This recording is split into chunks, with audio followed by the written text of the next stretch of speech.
राधा वल्लभ श्री हरिवंश राधा वल्लभ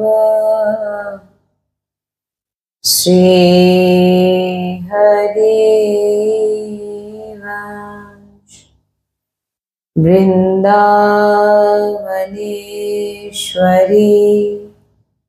तवैव पदारविन्दं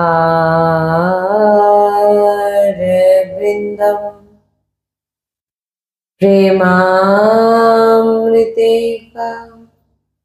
मकरन्धरशोभपूर्णम् हृत्तर्पितं मधुपते स्मरतापमोग्रम्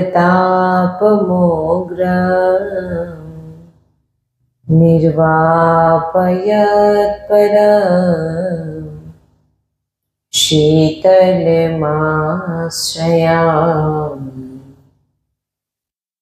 रसघनमोहनमूर्तिं विचित्रकेलिमहोत्सवोल्लासितं राधाचरणं विलोलिता रुचिराशिखण्डं हरिं वन्दे। श्री राधा वल्लभ लाल की जय। परम सच्चिदानंद घन आनंद समुद्र परात्पत प्रेम रस प्रवाही श्रीमद श्री वृंदावन धामे समस्त खगमृग पशु पाखी तरुलता श्री रजरानी जो श्री यमुना रसरानी जो समस्त ब्रजवासी परिगण समस्त प्रेमी महाभागवत ऋषिजन समस्त सहचरी वृंद और प्राणाधार श्री जुगल सरकार अपार कृपारसेर बर्षा करছেন और আমরা সেই অহেতুকী কৃপা প্রেম রসে ডুবছি এমন প্রত্যেক সেকেন্ডে আমাদের বিচার হওয়া উচিত। শ্রী রাধা वल्लभ लाल की जय। सद्गुरुदेव भगवान की जय। वृंदावन बरसाना धाम की जय। महाप्रभु श्री हरिवंश चंद्र जी महाराज की जय। श्री यमुना रसरानी की जय। समस्त सहचरी वृंद की जय। जय जय श्री राधेश्याम जय जय श्री राधेश्याम जय जय श्री राधेश्याम जय जय श्री हरिवंश श्री हरिवंश।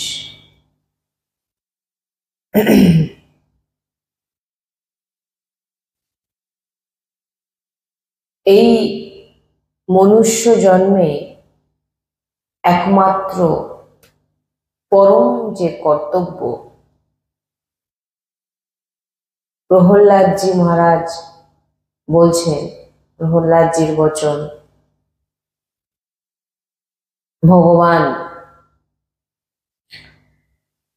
ভগবানের স্মরণে চলে যাওয়া জীব, এটাই জীবের পরম লাভ।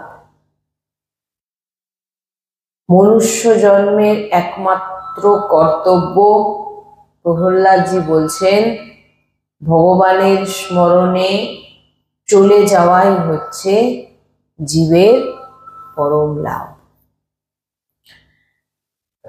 চিন্তা করো না তোমার কল্যাণ হবে কি হবে না। যিনি শরণাগত হয় সে কখনো চিন্তা করে না যে আমার কল্যাণ কিসে হবে। স্মরণে হয়ে যাও। বলছেন তোমার ভগবানের কথাতে বিশ্বাস নেই। যদি ভগবান বলছেন যে আমার স্মরণে এসে যাও, তোমার সমস্ত ভার আমার, তোমার কল্যাণের ভার আমার, সব কিছুর ভার আমার, কিন্তু তোমার তাতে বিশ্বাস হচ্ছে না, তাহলে কিছু বলার নেই আর। কারণ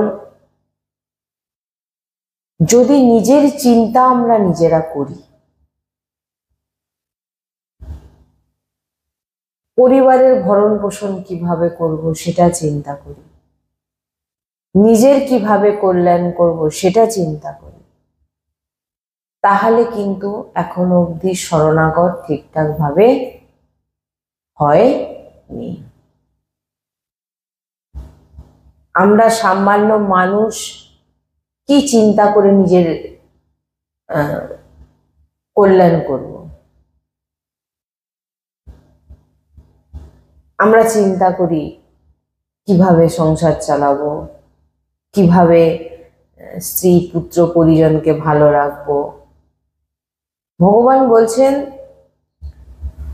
আমার সামনে চলে আসা জীব, সে যত বড় পাপী হোক, তাকে পূর্ণরূপে তার কল্যাণ করার, তার রক্ষার দায়িত্ব আমার। তাহলে তুমি যদি ভগবানের কথা মানো, তাহলে তুমি চিন্তা করছো কেন? গৃহস্থে থেকে ভজন হওয়া যায় না, এই যে কথাটা, আমরা গৃহস্থে আছি, আমরা পরিবারে থাকি, আমাদের ভজন হবে কি করে, বা পরিবারে কি করে ছেলে মেয়েকে বড় করব, কি করে, এই যে বিভিন্ন রকম চিন্তা, এই চিন্তাটা আমাদের ভিতরে আসে কেন? আমরা ভগবত শরণাগত এখনো নয়। চিন্তা করে দেখুন, ভগবান বলছে রাধা বল্লভ লাল কি যায়। আপনারা দর্শন করছেন রাধা কৃপা ধাম।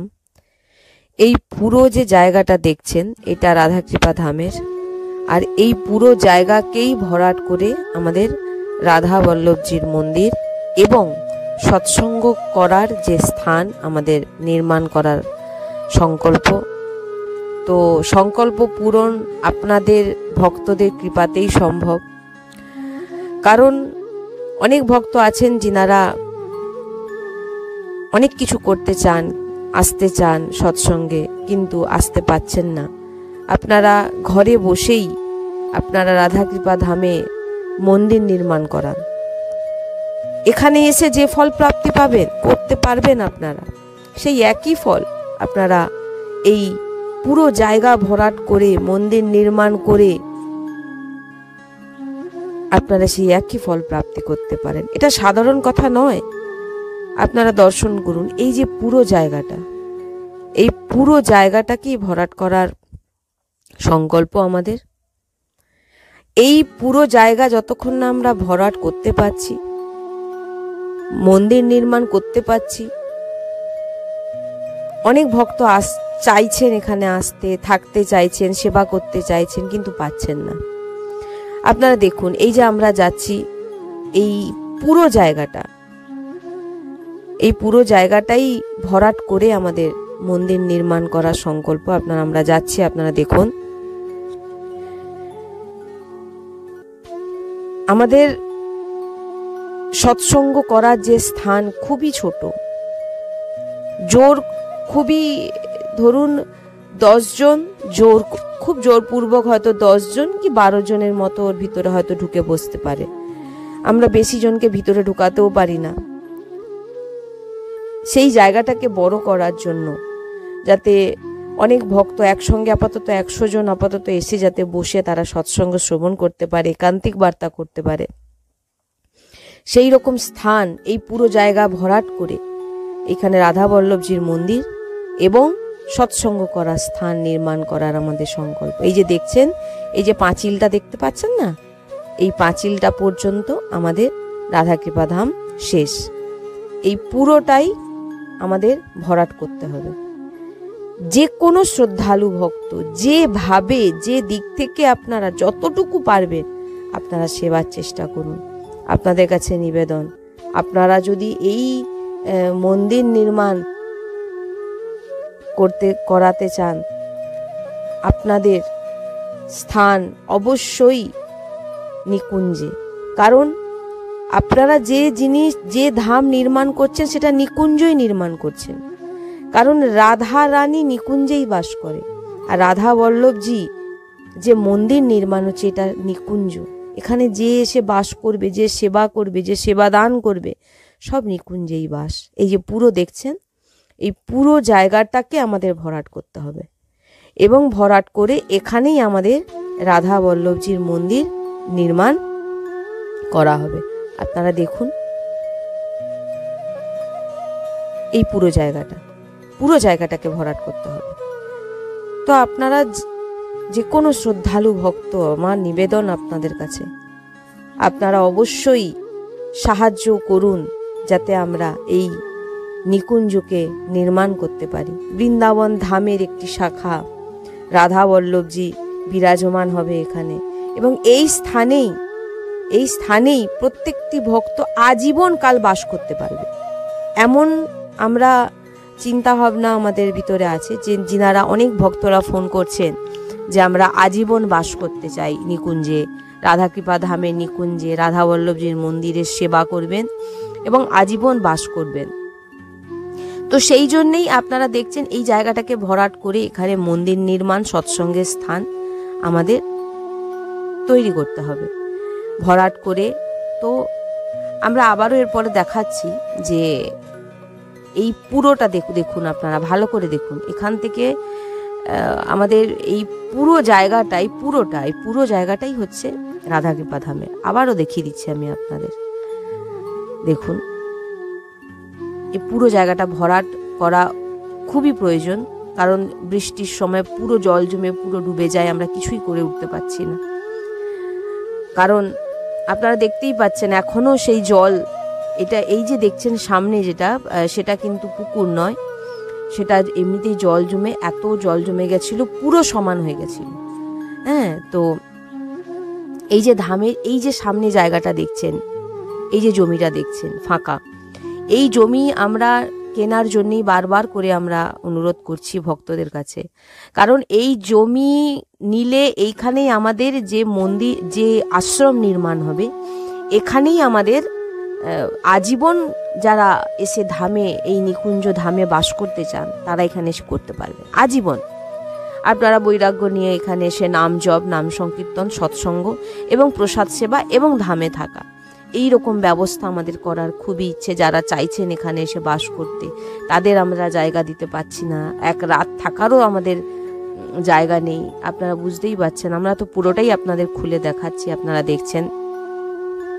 তাই আমার বারবার আপনাদের কাছে নিবেদন, আপনারা অবশ্যই সাহায্যের হাত বাড়ান, এই ভিডিওকে অনেকের কাছে পৌঁছান, অনেক ভক্তদের একত্রিত করে দেখান, দেখিয়ে তিনাদের মাধ্যমে আপনারা সবাই কিছু কিছু করে দিয়ে সাহায্য করে, বা কেউ যদি বলেন যে আমি এতটুকু জায়গা ভরাট করে দিতে পারবো, সেটাও করে দিন, কোনো অসুবিধা নেই।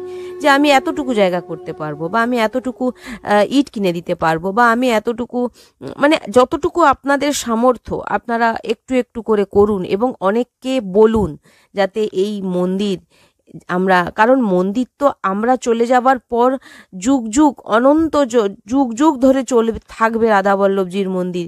কিন্তু এই মন্দির নির্মাণের পর আমরা কেউ থাকবো না, কিন্তু আমরা নিকুঞ্জে রাধারানীর কাছে বাস করবো। কিন্তু এই জায়গায় এই মন্দির নির্মাণের ফলে যে ভক্তরা এখানে এসে ভজন করবে, তিনাদের যে ভজনের যে প্রভাব, সেটা আপনাদের, কারণ তাদের ভজনস্থলী আপনাদের দ্বারা নির্মাণ করানো হয়েছে। এই এক অদ্ভুত মহিমা, এই মহিমা বর্ণনা করা যায় না। তাই আমি বারবার আপনাদের কাছে নিবেদন, আপনারা নিজেরা দেখুন, অন্যকে দেখান এবং সাহায্য করার অবশ্যই চেষ্টা করুন, যাতে আমরা এখানে রাধাকৃপা ধামের মন্দির, অনেক বড় জায়গা, কিন্তু আমরা কিছু করে উঠতে পারছি না, আমাদের সামর্থ্য নেই। এটা তো আপনারাও জানেন যে আমরা ভিডিও করতে পারছিলাম না কিছুদিন ধরে। আমাদের যে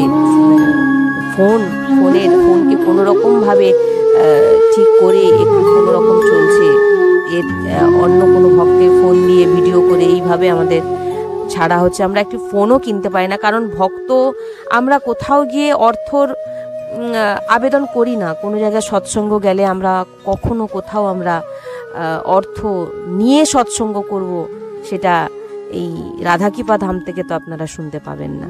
আমরা রাধারানীর নাম প্রচার করি, রাধারানীর নাম আমরা সবার কানে পৌঁছে দিই, অর্থাৎ আমরা সেখানে অর্থ নিই না। এই যে বাড়ির এই যে বিল্ডিংটা দেখছেন, এটা ছোটোখাটো আশ্রম, এখানে সেরকম ভক্ত কেউ থাকতে পারে না।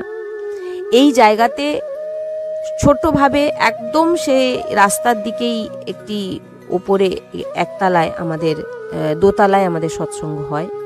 আর এই সৎসঙ্গ বললাম তো 10 থেকে 12 জনের বেশি ঢুকে বসতে পারে না তার ভিতরে। হ্যাঁ, তো কোনো রকমভাবে আমাদের এর ভিতরে চলে যায়। তো দেখছেন আপনাদের পুরোটাই আমরা দেখাচ্ছি, এর মধ্যে কোনো লোকানো নেই। শ্রী হরিবংশ।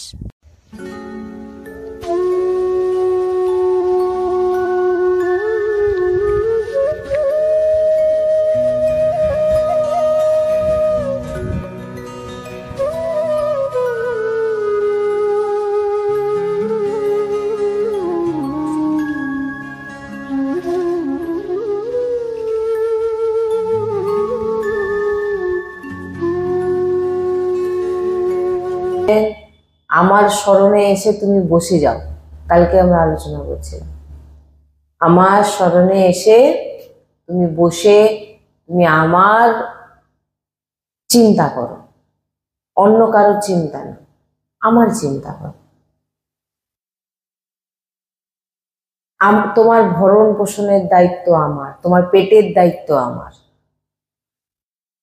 2 দিন বসে থাকলে কেউ খাওয়ার দিল না, 3 দিন বসে থাকলে কেউ খাওয়ার দিল না। এবারে আপনার মন ছটফট করবে, আদৌ কি ভগবান আছে? আমাকে কি খেতে আদৌ দেবে? এখানে সাধু সন্ত বলছেন, নিষ্ঠা তুমি রাখো, তুমি দেখো। মানে এটা আমরা গুরুজির কাছে শুনেছি।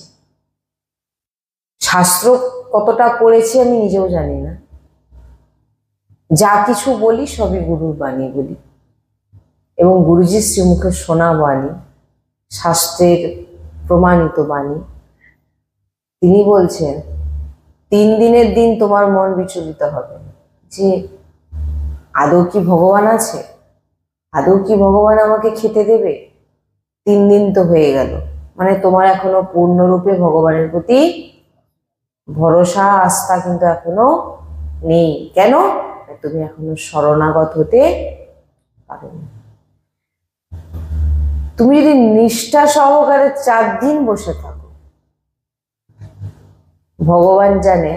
একটা সাধারণ উদাহরণ দিই, একটা কুকুর আপনার দরজার সামনে সবসময় বসে থাকে, কোথাও যায় না, কারোর বাড়িতেও খেতে যায় না, সে আপনার দরজার সামনে ছাড়া কোথাও যায় না।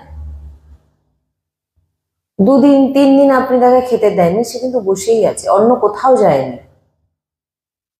4 দিনের দিন আপনি যখন রুটি ছিঁড়ে নিজের মুখে নিতে যাবেন, আপনার কিন্তু সবার প্রথম মনে হবে ওই কুকুরটির কথা। কেন না, সে কিন্তু আপনার দরজা ছেড়ে সে অন্য কোথাও কিন্তু যায়নি। এবার আপনার কি মনে হবে যে না, এই আগে সে কুকুরটাকে তুই দুটো রুটি দিয়ে আয়, সকাল সন্ধ্যা তার জন্য 2 করে রুটি তার ব্যবস্থা করে। কেন না, সেই কুকুরটা কিন্তু সেই দরজা গোড়াই বসে থাকে, দরজার কাছেই বসে আছে, দরজা ছেড়ে কোথাও যায় না, মারলেও যায় না। গুরুজি এরকম উদাহরণ দিয়ে বলছে। তাহলে তুমি তো ভগবানের শরণাগত বলছো নিজেকে, তাহলে তোমার চিন্তা হচ্ছে কি করে? তুমি যখন মার গর্ভে ছিলে, তুমি জানো তোমার পোষণ কিভাবে হতো? মার গর্ভে যখন শিশু থাকে, নাভির সঙ্গে নাভির জোড় থাকে, এবং মায়ের খাওয়া সেই রস সেই শিশু কিন্তু পাচ্ছে। ভগবান কেমন ব্যবস্থা করে রেখেছেন গর্ভস্থ শিশুর, কি বললাম, কিরকম ব্যবস্থা করে রেখেছে। তারপরে যখন শিশু ভূমিষ্ঠ হয়ে গেল, সে কিন্তু খেতে পারে না। তেমনি উষ্ণ গরম, তেমন মিষ্টি আর তেমন পৌষ্টিক রক্তকে দুধ বানিয়ে বাচ্চার মুখে দেওয়ার মতো সেই দুধ ভগবান তৈরি করে দিচ্ছে। দেখুন, এমন গরম যেটা বাচ্চা সহ্য করতে পারবে, অতিরিক্ত গরমও না, একেবারে ঠান্ডা নয়, গরম, এমন গরম যেটা বাচ্চা খেতে পারবে। কোথা থেকে খাবারটা তৈরি হচ্ছে? মার রক্তকে দুধ বানিয়ে দিচ্ছে। কে করছে? ভগবান। সে শিশুটি কার শরণাগত? মায়ের শরণাগত। ভগবান, ভগবান জানেন মা কি তার খাবার তৈরি করবে। মা দুধ তৈরি করতে পারবে? এটা কে করছে? শিশুর জন্য তৈরি করছে। যেহেতু সে ভূমিষ্ঠ হয়েছে, না তার দাঁত আছে, না সে চিবিয়ে কিছু খেতে পারবে, না সে কোনো কিছু করতে পারে, তার দেখুন খাওয়ার ব্যবস্থা হয়ে যাচ্ছে। তাহলে আমরা যদি ভগবানের শরণাগত হয়ে যাই, আপনি না যদি দেখেন, এই উদাহরণ আমরা অনেকবার মহারাজজি শ্রীমুখ থেকে শুনে আমরা আলোচনা করেছি। একটি পিঁপড়ে থেকে শুরু করে একটি হাতি পর্যন্ত প্রত্যেকের ব্যবস্থা ভগবান করে রেখেছে। একটা পিঁপড়ে, সেও তারও যতটা খাবারের প্রয়োজন সে পেয়ে যাচ্ছে, আর একটি হাতি কুইন্টাল কুইন্টাল লতা পাতা খাচ্ছে, তারও কিন্তু খাওয়ার ব্যবস্থা। তাহলে এটা কে করছে? সে তো রোজগার করে না, সে তো চিন্তা করে না কি করে খাবো, আমাকে এত কুইন্টাল পাতা কে দেবে, এত কুইন্টাল সবজি কে দেবে, আমি কি করে বেঁচে থাকবো। কে করছে এগুলো? এই সৃষ্টি ভগবানের। আর এই সৃষ্টির প্রত্যেকটি জীবের দায়িত্ব ভগবানের। তুমি মানছো না। তুমি মানছো কি? আমার দ্বারা হচ্ছে, এই জন্যে তুমি ভজন করতে পারছো না। বলছেন গৃহস্থ থেকে ভজন সব থেকে সরল উপায় হচ্ছে প্রত্যেকটি জীবের মধ্যে তোমার সামনে যে বিরাজমান, তাকে তুমি ভগবান ভাবো। বারবার গুরুজি বলছে। গুরুজির কাছে এসে একজন বলছেন, আমার 31 বছরের একটা ছেলে মারা গেছে, আর সেই ছেলেকে আমি ভুলতে পারছি না, সেই ছেলেকেই সামনে দেখছি। বলছেন এই সংসারে তুমি নিজের বলে কাউকে মেনো না। তুমি যদি মাকে নিজের ভেবে থাকো, মা একদিন চলে যাবে। বাবাকে যদি নিজের ভেবে থাকো, বাবা একদিন চলে যাবে। মা যদি তার সন্তানকে নিজের ভেবে থাকে, সন্তানের কখন কি হবে মা কিন্তু জানে না। বাস্তবিক কেউ কিন্তু আমার নয়, এবং আমার সামনে যে জীব বিরাজমান, সে আমার বাবা মা হোক, সন্তান হোক, স্ত্রী হোক, পুত্র হোক, যেই হোক, এই প্রত্যেকের মধ্যে কিন্তু আমার ভগবান। আমার পুত্র নয়, আমার স্ত্রী নয়, আমার স্বামী নয়, আমার আমার আমার কেউ নয়। আমার সামনে যারা বিরাজমান তারা কে? আমার ভগবান। যখন গৃহস্থে থেকে কেউ যদি এমন ভাবনা রাখে, তাহলে তার প্রত্যেকটা সেকেন্ড ভজন হচ্ছে। তাকে এক্সট্রা ভাবে সে মালা নিয়ে তো সে তো সবার মধ্যেই ভগবানকে দেখছে, এটাই গৃহস্থের ভজন। আর আমরা কি করছি? আমার ছেলে, আমার মেয়ে, আমার সংসার, আমার কি করে এটা করব, আমি এটা কি করে করে নেব, নিজেকে কি ভাবছি? কর্তা। ভগবানকে কিন্তু মালিক ভাবছি না, ভাবছি কাকে? নিজেকে। এবং এই সন্তান কার? আমার। আমি ভাবিনি যে এই সন্তান কিন্তু ভগবানই দিয়েছেন আমাকে। আর এই যদি আমার সন্তান হতো, তাহলে আমার সন্তানের এত রোগ, এত কষ্ট, দুঃখ, যখন ছোট বাচ্চা সে কত কষ্ট পায়, আমরা কেন আটকাতে পারি না? পারি আমরা? আমার যদি সন্তান আমার যদি হতো, তাহলে আমি আমার সামনে যে সন্তান কষ্ট পাচ্ছে, জ্বর হচ্ছে, বিভিন্ন রকম রোগ হচ্ছে, আমি কেন সন্তানকে আমার যখন জিনিস আমি তো তাহলে সেটা পারা উচিত আমার, আমি পাচ্ছি না কেন? কারণ সে তার কর্ম অনুযায়ী যা যা হওয়ার তার জীবনে ঘটবে, আর তার মালিক একজন আছে। আমাদেরকে তো শুধু একটি দায়িত্ব দেওয়া হয়েছে, প্রত্যেকে এখানে তার কর্মভোগ করছে। এই জন্য বলছেন, গুরুজি বলেছেন গৃহস্থ থেকে তুমি ভজন করো। কে বলেছে সাধু সন্তই শুধু ভজন করে? গৃহস্থ থেকে গোপীজন কি করেছে? সব সময় যা কিছু কাজ করছেন ভগবানের জন্য, কৃষ্ণময়। সকাল থেকে আমি যা কিছু করছি আমার প্রভুর জন্য করছি। শ্বশুর শাশুড়ির সেবা করছে, গৌমাতার সেবা করছে, পুত্র সেবা করছে, সব সেবা করছে। যখন কৃষ্ণের ডাক বাঁশির আওয়াজ শুনতে পাচ্ছে, তখন যে সন্তানও নিচে পড়ে আছে, কারণ তারা কখনো কোনোদিন কৃষ্ণকে ছাড়া পরিবারের কারোকে সে নিজের কোনোদিন ভাবেনি। আপনি বলুন, আপনার নিজের এখানে কে? আপনার শরীরটা কি আপনার? বলুন, আপনি চাইলেও কি আপনার শরীরটাকে আপনি যৌবন রাখতে পারবেন, অমর রাখতে পারবেন? কেন? আপনার শরীর তো। তাহলে আপনি কি? এইটা যে বুঝে যাবে, গোপীজন লাস্টে ভাবলেন আমি কৃষ্ণ। কারণ এই সংসারে ভগবান নিজে বলছেন আমি ছাড়া কিন্তু আর কেউ নেই। ভগবান কি বলছেন? আমি ছাড়া কেউ নেই। তোমার সামনে প্রত্যেকটা জীবকে তুমি দেখতে পাচ্ছ, সব আমি।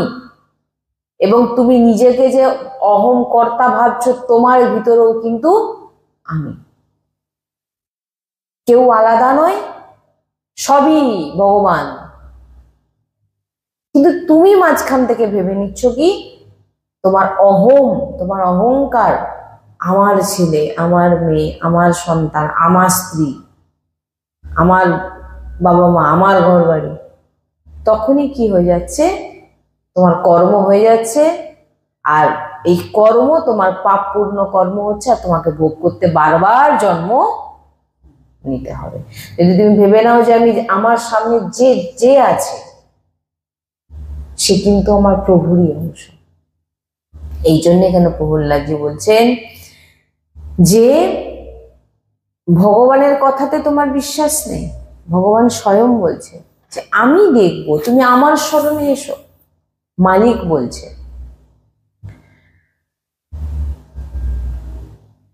আমি তাকে মৃত্যু সংসার থেকে পার করি যে আমার স্মরণে আসে, যিনি আমাকে নিজেকে সমর্পিত করেছে। এটা ভেবো না যে আমি বৃদ্ধ অবস্থাতে ভজন করে নেব। অনেকে বলে না, আরে এখন কি ভজন করবি, এখন তুই খাওয়া দাওয়া ঘোর, এই বয়সে কি ভজন করবি? বৃদ্ধ হ, বয়স হোক। প্রথম তো একটা কথা, বৃদ্ধ হব কি আদৌ? তার আগে যদি টিকিট কাটা হয়ে যায় কি করবে? বৃদ্ধ অবস্থাতে ভজন করবেন, এটা যদি কেউ ভেবে রেখেছে তাহলে তার মতো মূর্খ আর কেউ নেই। যেখানে যে অবস্থাতে তুমি বুঝতে পারছো যে আমাকে ভজন করা আমার জীবনের মেন উদ্দেশ্য, শুরু করে দাও। উত্তম এটাই বলছেন, কৌমারিত আচারে প্রাজ্ঞ। প্রহ্লাদজি বলছেন কুমার অবস্থা থেকে যে ভজন করে, অল্প বয়স থেকে যে ভজন করে, তারই রোম রোম ভগবত নাম উচ্চারণ হতে পারে। যারা কৌমার অবস্থা থেকে, একদম ছোট অবস্থা থেকে ভগবানের নাম জপ, তিলক, কীর্তন, যখন তাদের বয়স 20, 22, 25, 30 হবে না, তাদের রোম রোম এমনি ভগবত নাম উচ্চারণ, কারণ সে অনেক নাম নিয়ে নিয়েছে। এই জন্য বলেন যে অল্প বয়স থেকে বাচ্চাদেরকে ভজনে আনার চেষ্টা করুন, ভজন করান, নাম জপ করান, কীর্তন করান, বাণী গায়ন করান। নাহলে আমরা বাচ্চাকে কি শেখাচ্ছি? পরীক্ষা আসলে ভগবানের মন্দিরে যাও, প্রণাম করে বলো প্রভু আমার যেন পরীক্ষাটা ভালো হয়ে যায়। আর সারা বছর কোনো ভগবানের সঙ্গে কানেকশন আমরা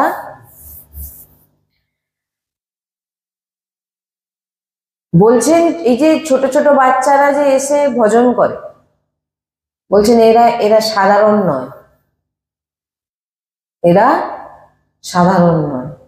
আপনি ভাবুন, আপনি কত বছর বয়সে ভজনে এসেছেন? 60 বছর। আর একটি 5, 6 বছর, 7 বছর বাচ্চা এসে ভজন করছে, সে কি? এটা কোনোদিন ভেবেছেন সে কে? এইটুকু ছোট বাচ্চা এসে মৃদঙ্গ বাজাচ্ছে, সেবা করছে, আরতি করছে। ওর মতো বয়সে আমরা কোথায় ছিলাম? কি ভেবেছেন? কে এখানে বলছেন এই কথা? গুরুজিও বলেন ভালোই সে এসে সৎসঙ্গে ঘুমিয়ে পড়ুক।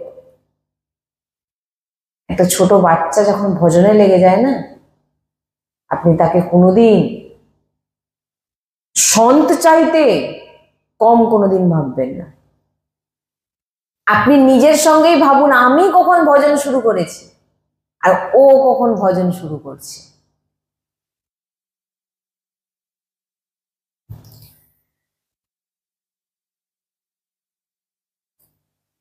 এরা সাধারণ হতে পারে না কোনোদিন। অল্প বয়সে যে ভগবত ভজন করেন সে কখনো সাধারণ হতে পারে না।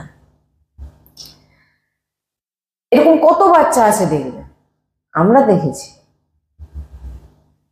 বাচ্চাকে সিনেমা চালিয়ে দিয়েছে, বই চালিয়ে দিয়েছে, হিন্দি গান দেখাচ্ছে। আমি তো সবসময় বলবো, যদি বাচ্চাকে ফোনও দেয়, ফোন দিলে সেইখানে গুরুজি বলেছেন ফোনে তুমি এমন জিনিস তাকে বাচ্চাকে শোনাও, কিছু কিছু জিনিস এমন শোনাও। আমি সবসময় বলবো না যে একটা জিনিস না, একটা সময় কিছু মহাপুরুষদের প্রবচন একটু একটু করে শোনানো, সেবা পুজোয় লাগানো। সে জানো